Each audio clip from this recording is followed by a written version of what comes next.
നമസ്കാരം. രാജ്ഭവനിൽ മുഖ്യമന്ത്രിക്കെതിരെ ഇന്ന് ഗവർണർ നടത്തിയത് കേട്ടുകേൾവികളില്ലാത്ത അസാധാരണ നീക്കം. ഒരു സംസ്ഥാനത്തിന്റെ മുഖ്യമന്ത്രിക്കെതിരെ ഒരു ഗവർണർ തെളിവുകൾ നിരത്തുകയെന്നത്, അതും ഗവർണറെ വധിക്കാൻ ശ്രമിച്ചു എന്ന ഗുരുതരമായ കുറ്റത്തിൽ മുഖ്യമന്ത്രിയുടെ പങ്കാളിത്തം വ്യക്തമാക്കിക്കൊണ്ടുള്ള തെളിവുകൾ വാർത്താ സമ്മേളനത്തിലൂടെ പുറത്തുവിടുക എന്നത് സമാനതകളില്ലാത്ത ഒന്ന് തന്നെയാണ്. കണ്ണൂർ ചരിത്ര കോൺഗ്രസിൽ തനിക്ക് നേരെയുണ്ടായ പ്രതിഷേധത്തിന്റെ ദൃശ്യങ്ങൾ പ്രദർശിപ്പിച്ചുകൊണ്ടായിരുന്നു കേരള ഗവർണർ ആരിഫ് മുഹമ്മദ് ഖാൻ വാർത്താ സമ്മേളനം നടത്തിയത്. ഔദ്യോഗിക വസതിയായ രാജ്ഭവനിൽ വെച്ചായിരുന്നു ഗവർണറുടെ വാർത്താ സമ്മേളനം. ചരിത്ര കോൺഗ്രസിൽ ഗവർണർ പ്രസംഗിക്കുന്നതിന്റെയും തുടർന്നുണ്ടായ സംഘർഷത്തിന്റെയും PRD പകർത്തിയ ദൃശ്യങ്ങളാണ് ഗവർണർ വാർത്താ സമ്മേളനത്തിനിടെ പ്രദർശിപ്പിച്ചത്. ഗവർണറുടെ പ്രസംഗത്തിനിടെ ചരിത്രകാരൻ ഇർഫാൻ ഹബീബ് ഇടപെടുന്നത് ദൃശ്യങ്ങളിൽ കാണാം. ചരിത്ര കോൺഗ്രസിൽ പങ്കെടുക്കാനെത്തിയ പ്രതിനിധികൾ പ്രതിഷേധിക്കുന്നതിന്റെ ശബ്ദവും ദൃശ്യങ്ങളും ഇതിലുണ്ട്. കണ്ണൂരിലെ ചരിത്ര കോൺഗ്രസിൽ പോലീസിനെ തടഞ്ഞത് മുഖ്യമന്ത്രി പിണറായി വിജയന്റെ പ്രൈവറ്റ് സെക്രട്ടറി KK രാഗേഷ് ആണ്. പ്രതിഷേധമുണ്ടായപ്പോൾ ഇടപെടാൻ ശ്രമിച്ച പോലീസിനെ രാഗേഷ് ഇടപെട്ട് തടയുകയായിരുന്നു.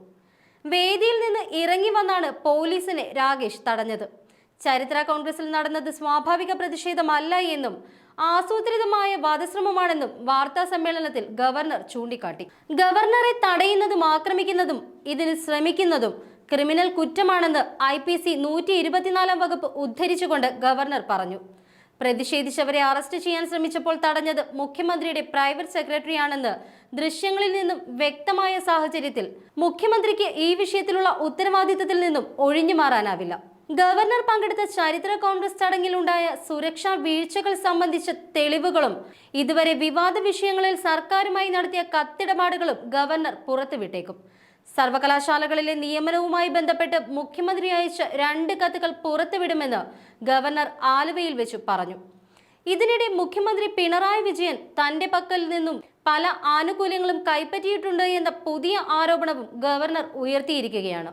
എന്തായാലും ഗവർണറുടെ വാർത്താ സമ്മേളനത്തിന് തൊട്ടു മുൻപായി അവസാന അനുനയ നീക്കമെന്നോണം ചീഫ് സെക്രട്ടറി VP ജോയ് രാജ്ഭവനിലെത്തി ഗവർണറുമായി കൂടിക്കാഴ്ച നടത്തിയിരുന്നു. സർക്കാരിന്റെ ലഹരി വിരുദ്ധ പ്രചരണ പരിപാടിക്ക് ക്ഷണിക്കാൻ എന്ന പേരിലായിരുന്നു ചീഫ് സെക്രട്ടറിയുടെ ഗവർണറുമായുള്ള കൂടിക്കാഴ്ച. എന്നാൽ അനുനയത്തിനോ സന്ധി ചേരുകൾക്കോ ഗവർണർ വഴങ്ങിയില്ല. ഇതിന്റെ തെളിവാണ് ഇന്ന് നടന്ന വാർത്താ സമ്മേളനം. സംസ്ഥാന സർക്കാരുമായുള്ള പോരിലെ അപ്രതീക്ഷിത നീക്കമായാണ് രാവിലെ 11:45 ഗവർണർ മാധ്യമങ്ങളെ കണ്ടത്. 2019 ചരിത്ര കോൺഗ്രസിൽ തനിക്ക് നേരെയുണ്ടായ വധശ്രമത്തിൽ ഉന്നത തലത്തിൽ ഗൂഢാലോചന നടന്നതിന്റെ തെളിവുകൾ പുറത്തുവിടുമെന്നാണ് ഗവർണർ അറിയിച്ചിരുന്നത്. ഇതിന്റെ ആദ്യപടിയായിട്ടാണ് ഇപ്പോൾ ദൃശ്യങ്ങൾ പുറത്തുവിട്ടിരിക്കുന്നത്.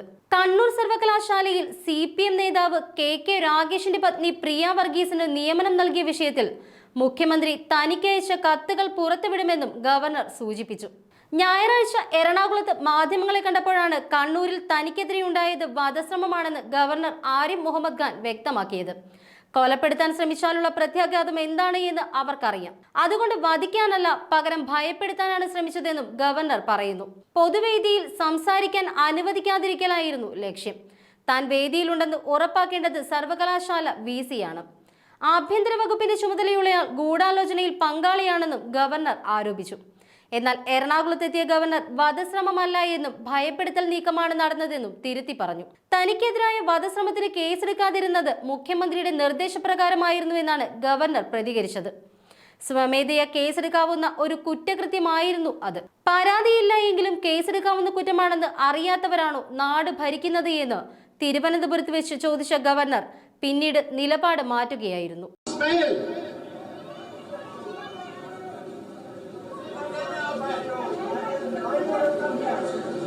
मौलाना आजाद ने आप ही के लिए कहा था, नहीं आपकी जायदाद है मौलाना आजाद, हमारी है. He is telling me why you are quoting Maulana Azad. Let these people know they can't shout me down. If I have heard them quietly, they must hear me quietly. What? नहीं सुनेंगे आप, 1 minute में बाहर हो जाएंगे. नहीं सुनेंगे आप थ्रेटिंग करेंगे. यहाँ पे आप थ्रेटिंग करेंगे. इनको जरा देख लीजिए, ये थ्रेटिंग कर रहे हैं.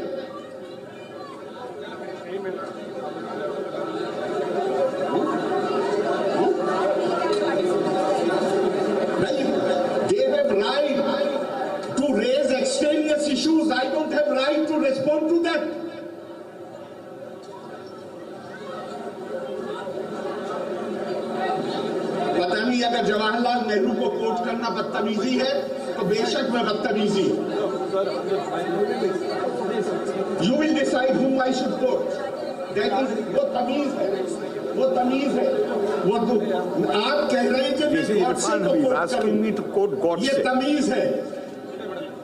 जरा मुशीरुल हसन साहब को जामिया में कौन लोग थे जिन्होंने उन पर हमला किया था? कौन लोग थे? कौन लोग थे जिन्होंने मेरे सर में रॉड मारी थी?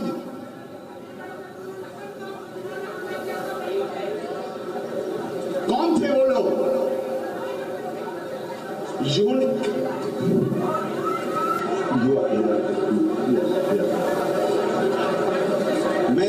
If these issues had not been raised here, I would not have responded.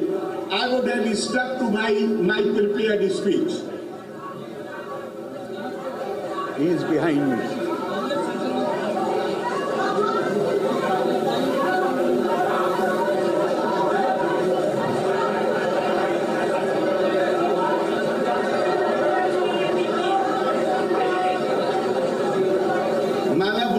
रोक रहे हैं बोलने से वो ठीक है, तो ये बोलने का तरीका ये है कि रोक रहे हैं।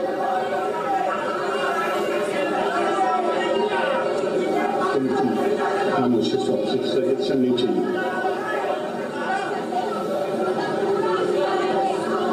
I think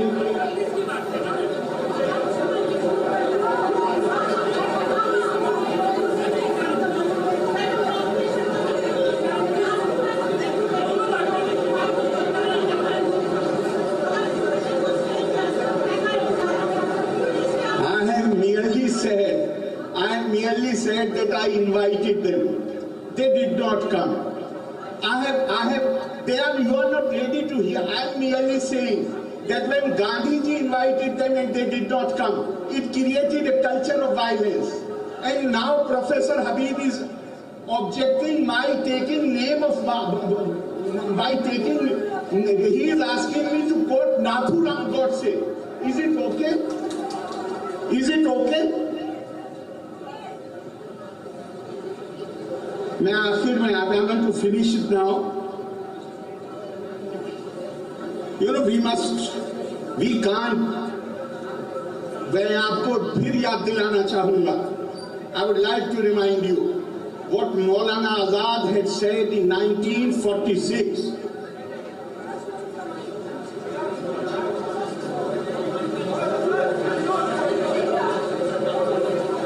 I am inviting you, come anytime, even here when I am here.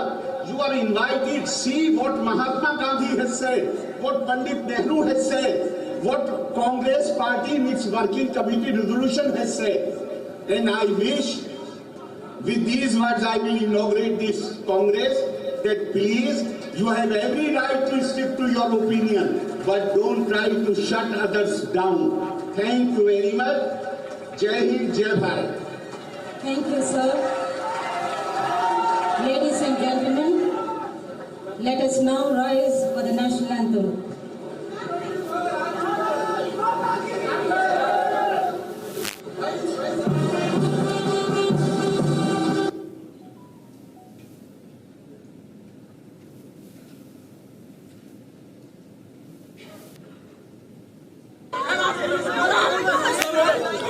Just a moment.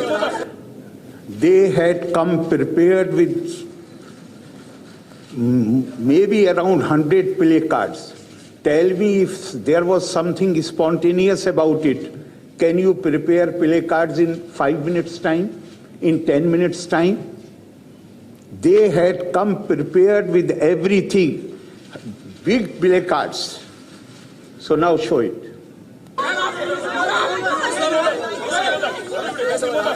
And now this man goes from stage down there to stop the police from acting. You can see him there. Police, they wanted to do their duty. It was this Mr. Ragesh who stopped them. He was sitting at the stage. Why he went there? He is stopping the police from acting.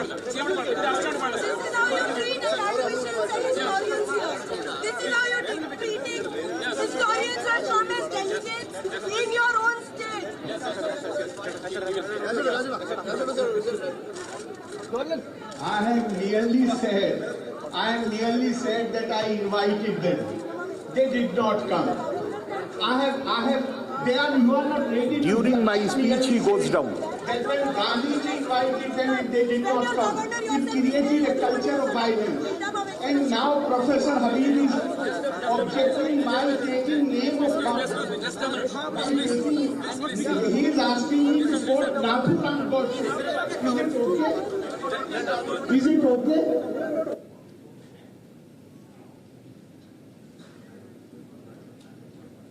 Have you seen? He is sitting on the stage during my speech when police is trying to control these lawbreakers. He goes down and stops the police from acting against them. Possibly that is why he has been rewarded. Inaugurate this Congress that please, you have every right to stick to your opinion, but don't try to shut others down. Thank you very much. Jai Hind, Jai Bharat. Have you ever seen anybody who is sitting on the stage going down to the mob? That is the job of the police. They will control them. But he rises from his seat and goes to the audience to stop police from acting. Now, you want to show something more, or shall I speak? It's okay? Over? Over. And for making this event. I wish. No, they were mostly from outside. They were not Kerala people. Kerala people were raising the slogan, Bharat Mata Ki Jai, when I was speaking. They were not Kerala people. They were mostly from Jamia and JNU and Aligarh. And Aligarh, I had identified them. I know them. And that is why I refer to the comment of Maulana Azad. It was only after seeing them that I made that comment. I refer to what Maulana Azad had said in 1947. He was also heckled. And very bad language was used against him. Then Maulana Azad told the gathering, he said that I was under the impression that this tsunami of partition has taken away with it all the dirt and dust and foul things. But it appears that there are some cesspools where that thing has stayed back. And since they have become stagnant waters, therefore they smell foul. Maulana Azad had responded to that heckling only in Aligarh. But are you surprised at this behavior? We are living in a state where the convener of the ruling front is banned from flying. Banned from flying, is that right or not? For what? Unruly behavior.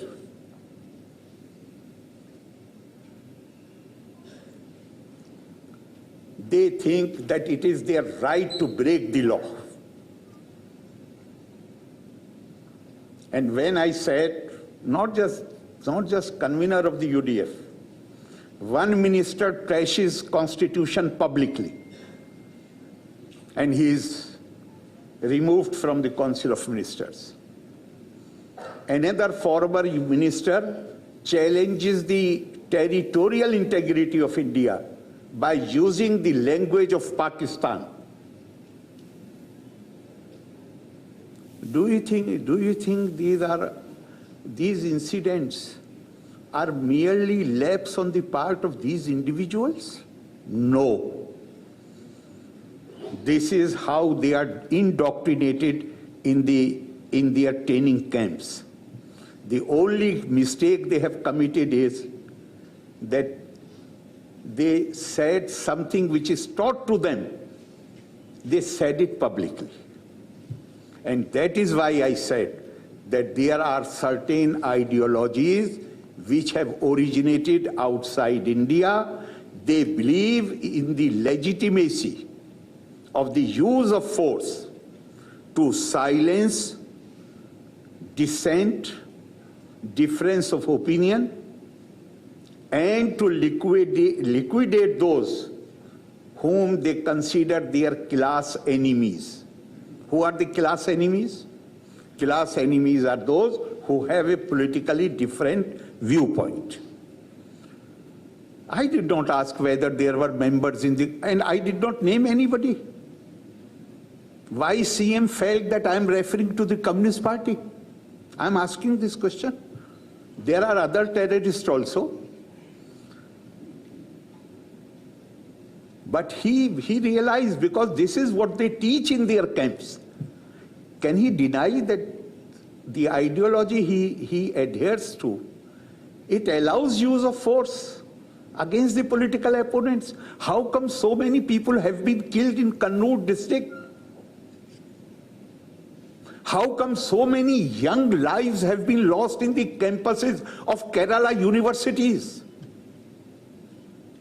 How many months back? Only recently, about 2 months back or 3 months back, a young bright student was killed in the campus.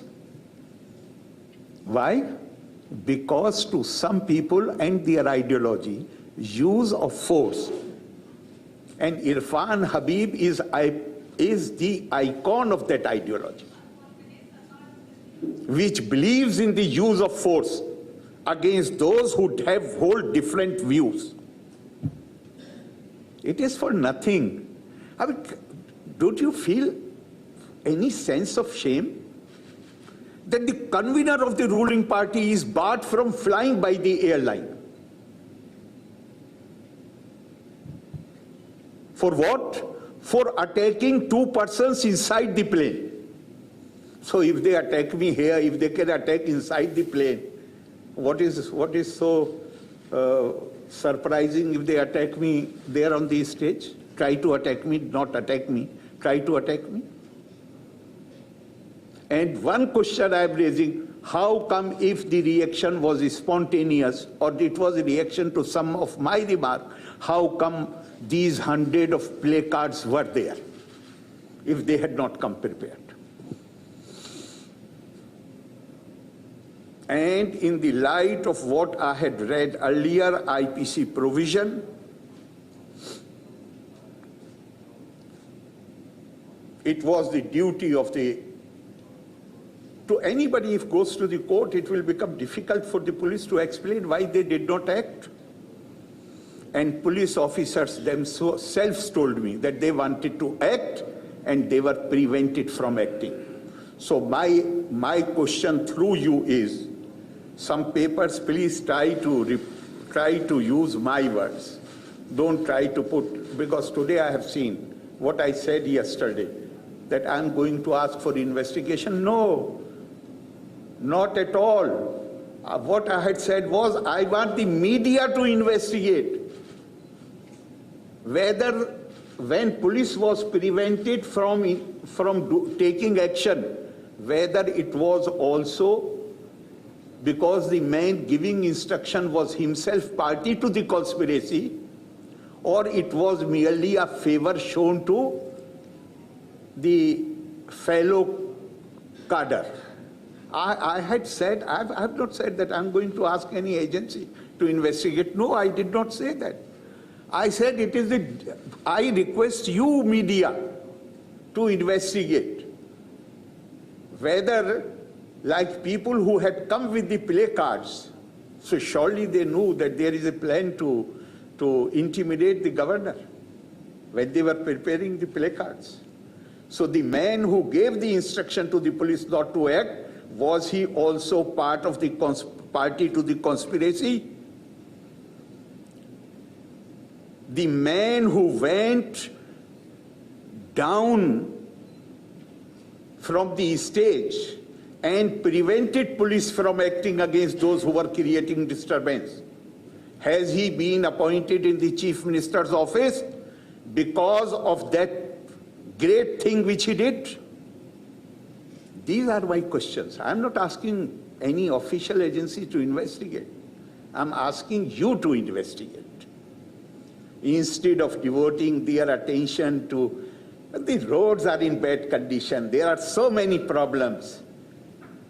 Lottery and alcohol is our main source of revenue. What a shame. Instead of doing anything for the people of Kerala, instead of developing the infrastructure, instead of building the roads, instead of improving the tourism infrastructure, all their attention is focused on silencing those who differ with them. And they are not ready to spare even the Raj Bhavan. Can you imagine anybody?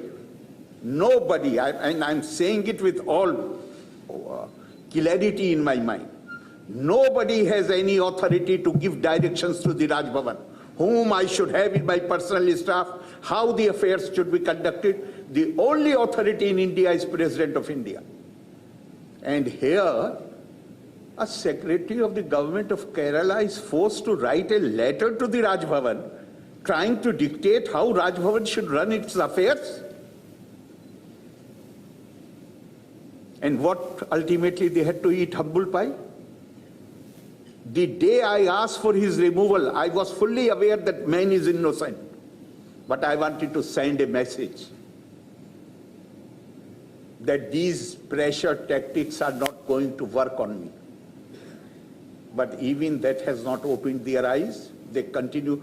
For how many days I ask you, for how many days write-ups were appearing in the press, government is going to curtail the power of governor. Was it happening before the passage of bill or not? I ask you. Who was sponsoring those articles? I have already told you, you take over as chancellor. Why don't you take over? Who are you to curtail my powers? My powers come from constitution and conventions. It is not your sweet will. You have freedom to malign, to undermine, to malign, to heap indignity on the... You are going to cut my powers? Who are you? I have administered oath of office to you, you have not.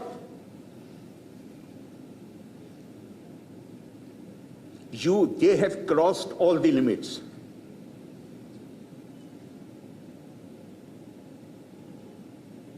This is the letter which Chief Minister had written to me, and I will ask them to provide a copy.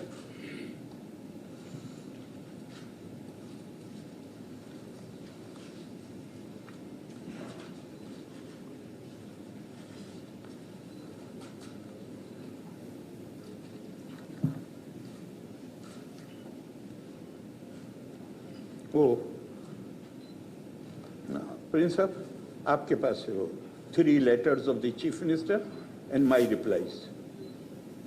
You have that? Yes. First letter, or this is the last letter? No, this is the first letter which I wrote on December 8. Copy will be supplied to you. Wherein I said, I am sick of this pressure which is brought upon me. And I don't want to continue as Chancellor. If I had any vested interest, why I would say that I don't want to continue as Chancellor. And I said in this letter that I know that the Assembly is not, since the Assembly is not in session, you can go for an ordinance. And I promise that I shall sign the same immediately. But you become Chancellor. Relieve me of this duty. Why I was forced to write that letter? Chief Minister personally came to Raj Bhavan and requested me that in the matter of the appointment of Kannur University Vice Chancellor, that is his home district, and I agreed with him that I will give weightage to your opinion. You are democratically elected leader. Yes, I shall give weightage to your opinion. But we have to go through a process. That we did not discuss. We started the process for the selection of the Vice Chancellor. And my view was that since I have given word to the Chief Minister, I will, after the panel sends 3 names, selection committee, they send 3 names, then I will consult him and I will try to go by his choice. They possibly realize that the man of their choice may not find place in that panel. Therefore, Chief Minister office people, they contacted me, they came here, and they said that since you have given word to Chief Minister that man of his choice will be appointed, therefore why go through the process? I said, no, we should go through the process. Then his secretary, his legal consultant, he produced a document. This is the opinion of the Advocate General also that direct appointment can be made. I ask you this question. If I have some legal problem, facing some legal problem, formally speaking, legally speaking, whom I should consult?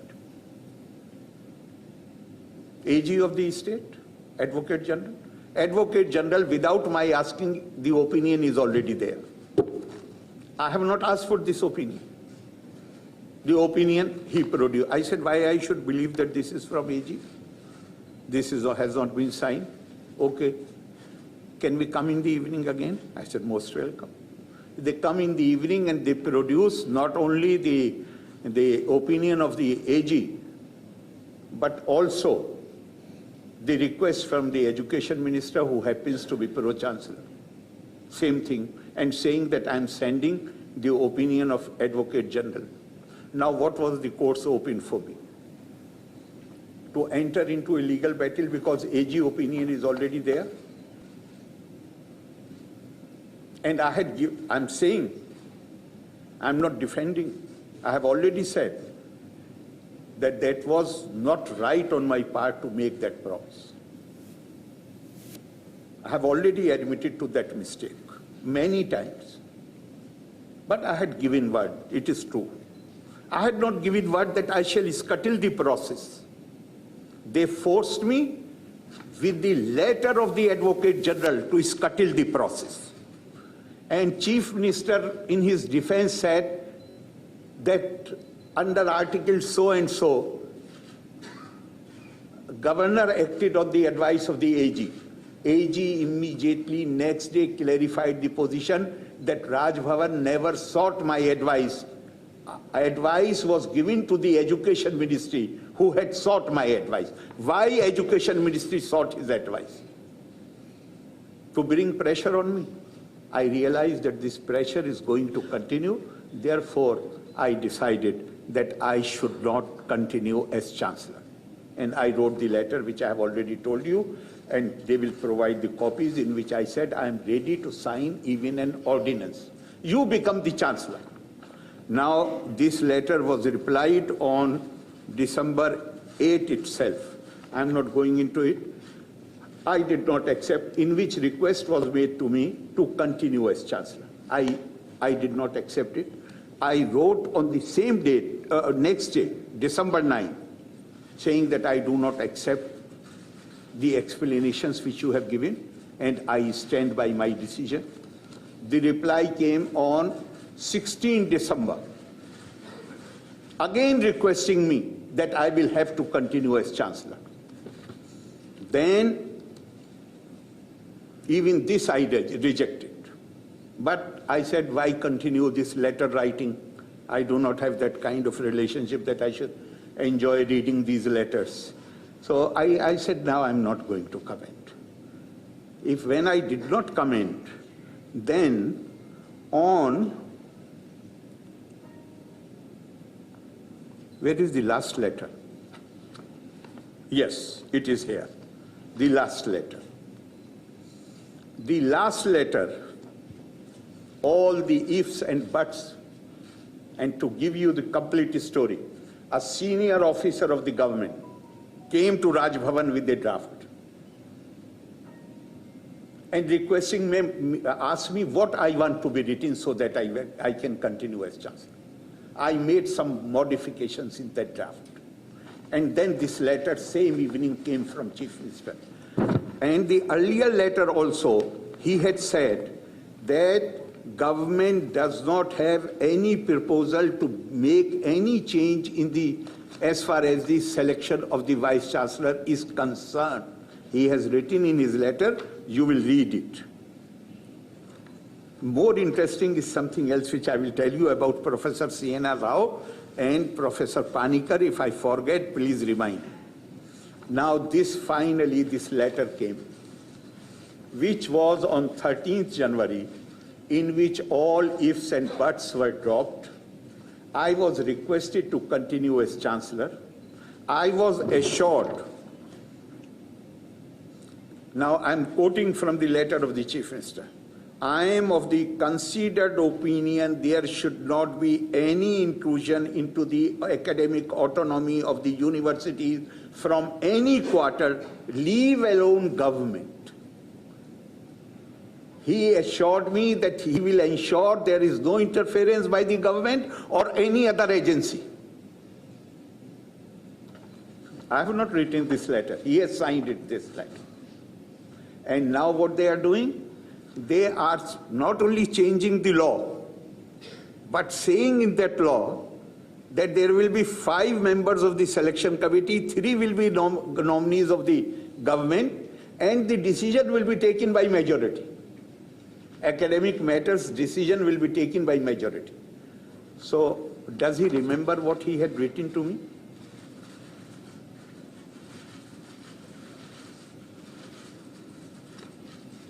Now I will tell you something interesting.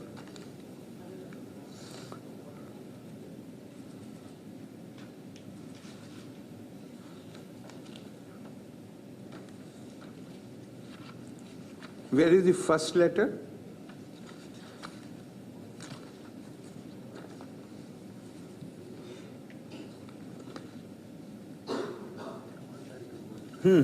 Yeah.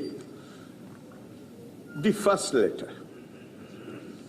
in which I have said that I would like to bring to your kind notice that on the day Chancellor's awards were given, I had referred to the letter of Professor C.N.R. Rao, who has expressed his concern about serious problems in the higher education sector. He says that all bright students from Kerala migrate to other states. They don't want to continue higher education in Kerala. I'm not saying this. Professor C.N.R. Rao is saying this. Letter will be made available to you. And then I also referred to Professor K.N. Panikar, who was Vice Chancellor of Sanskrit University, Shankaracharya University, and also Vice Chairman. Earlier he was Vice Chairman of the Higher Education Council. In his article, Quest for Quality, he has said the same thing. So I mentioned these things that, if you recall, I had mentioned Professor C.N.R. Rao and Professor Panikar, that we need to pay attention the malady with which higher education in Kerala is suffering. Now listen to the reply, the letter to the first reply.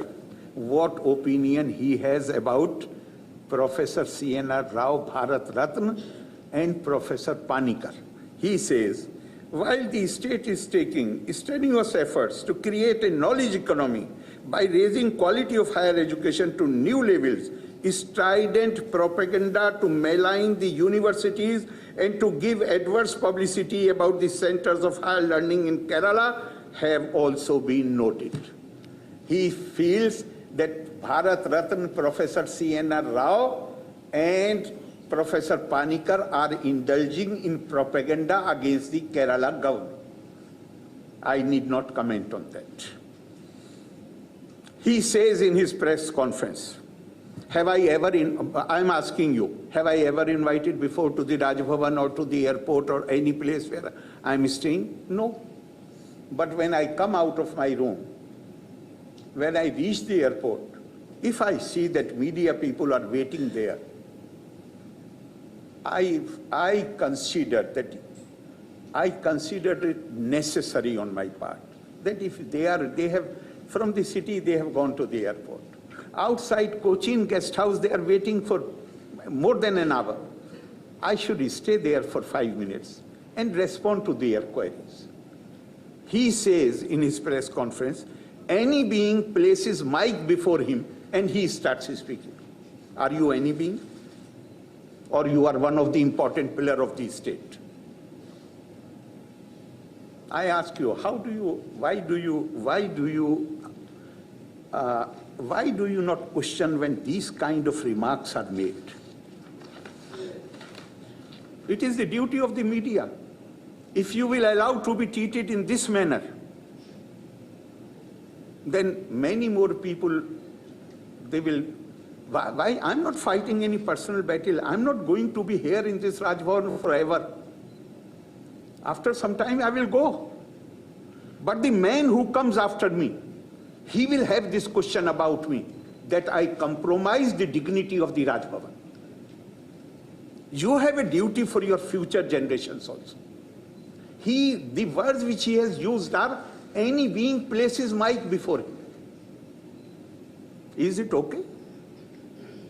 Are you just any being? Should I stop stopping when I see you, waiting for quite some time? I think this is a courtesy which must be extended to our media people. And that is why I stop. I have never before today, I have never invited press for any interaction. Yes, if they have asked to interview me, I have done that. And famously, the man who calls you any being, it is reported that he used the words kalakku puratta.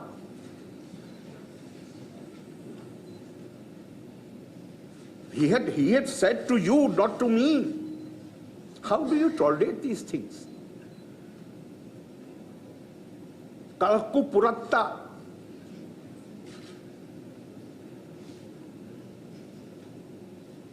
Democracy, liberty, freedom of expression, the freedom of media, eternal vigilance is required if you don't want them to be diluted.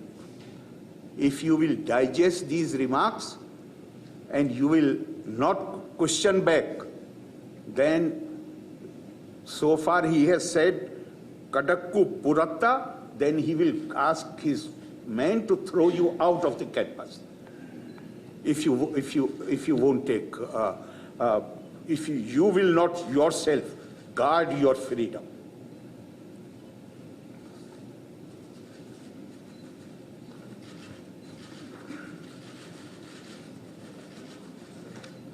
So with this, I do not want to say anything more. If you want to ask any question, I am ready.